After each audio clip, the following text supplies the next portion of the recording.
کبھی عرش پر کبھی فرش پر، کبھی ان کے در کبھی در بدر، غم عاشقی تیرا شکریہ میں کہاں کہاں سے گزر گیا، کبھی راستوں میں تنہا کبھی ہوں ورود صحرا، میں جنوں کا ہم سفر ہوں میرا کوئی گھر نہیں ہے۔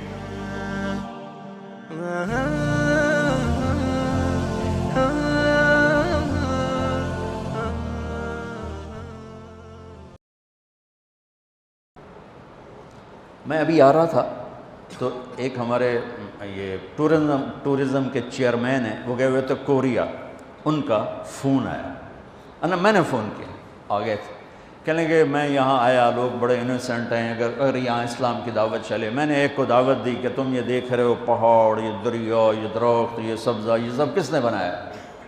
کہنے لگا کس نے بنایا؟ میں نے کہا یہ گاڈ نے بنایا۔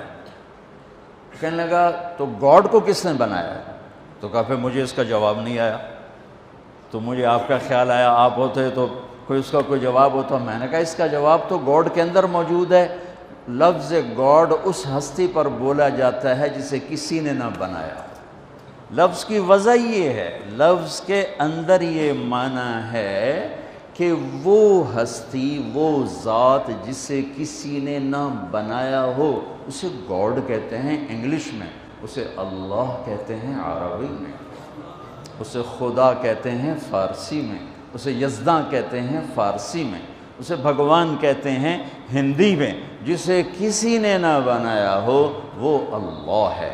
باقی یہ جتنے الفاظ ہیں یہ اللہ کا پورا ترجمہ نہیں بنتے، اس لیے میں عام طور پہ اپنے بیانوں میں کہتا ہوں، ہمارے بر صغیر میں لفظ اللہ کے لیے خدا استعمال ہوتا، خدا خدا خدا خدا۔ میں یہ کہا کرتا ہوں کہ اللہ کا ترجمہ صرف اللہ سے ہوتا ہے، لہٰذا خدا کی بجائے اللہ کہا کرو، اللہ کہا کرو، کہو اللہ۔ آسمان تک نور پھیل گیا ہے، آسمان نہیں عرشوں تک نور پھیل گیا ہے۔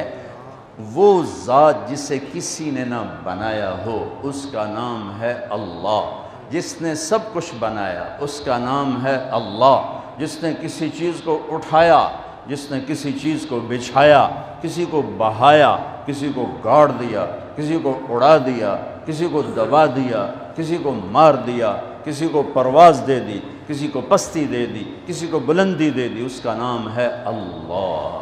میرے عزیزو، ہمارے اوپر جناب رسول اللہ صلی اللہ علیہ وسلم کا سب سے بڑا احسان، ویسے تو ہم دو ہستیوں کے احسان نہ گن سکتے ہیں، نہ گنے جائیں گے، چاہے قیامت تک نہیں، یہ ریت کے ذروں کے برابر عمر لے لیں اور ہم ان دونوں ہستیوں کے احسان گننا چاہیں، نہیں، ناممکن ہے، ناممکن ہے، لیکن پہل کی جا سکتی، پہل، سب سے پہلا، سب سے بڑا، سب سے عظیم احسان اس کائنات کے انسانوں پر، بلکہ کل کائنات پر، جو جناب رسول اللہ صلی اللہ علیہ وسلم کی طفیل ہم پر ہوا، وہ کیا ہے کہ انہوں نے ہمیں اللہ کا پتہ بتایا اور اللہ کا صحیح پتہ بتایا، کیونکہ ہر مذہب وحدانیت کی دعوت دیتا ہے، جب اس میں بگاڑ پیدا ہوتا ہے تو نظریات بدل جاتے ہیں۔ تو موسیٰ علیہ السلام نے لا الہ الا اللہ کی دعوت دی، لیکن یہود نے عزیر ابن اللہ، انہوں نے عزیر علیہ السلام کو اللہ کا بیٹا بنا دیا۔ عیسیٰ علیہ السلام نے لا الہ الا اللہ کی دعوت دی، لیکن قالت النصارى المسیح ابن اللہ، لیکن نصارہ نے کہا کہ عیسیٰ علیہ السلام اللہ کا بیٹا ہے۔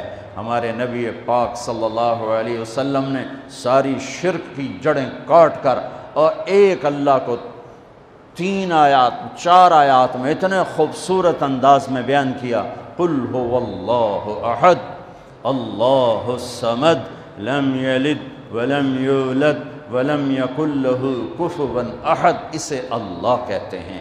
میرے حبیب نے بتائیے، یہ اس کے پیچھے کو واقعہ ہے، قریش آ کر کہنے لگے انصب لنا ربک، انصب لنا ربک، اپنے رب کا کوئی عطا پتہ بتاؤ، کوئی پیڑھی بتاؤ، کوئی نسب بتاؤ۔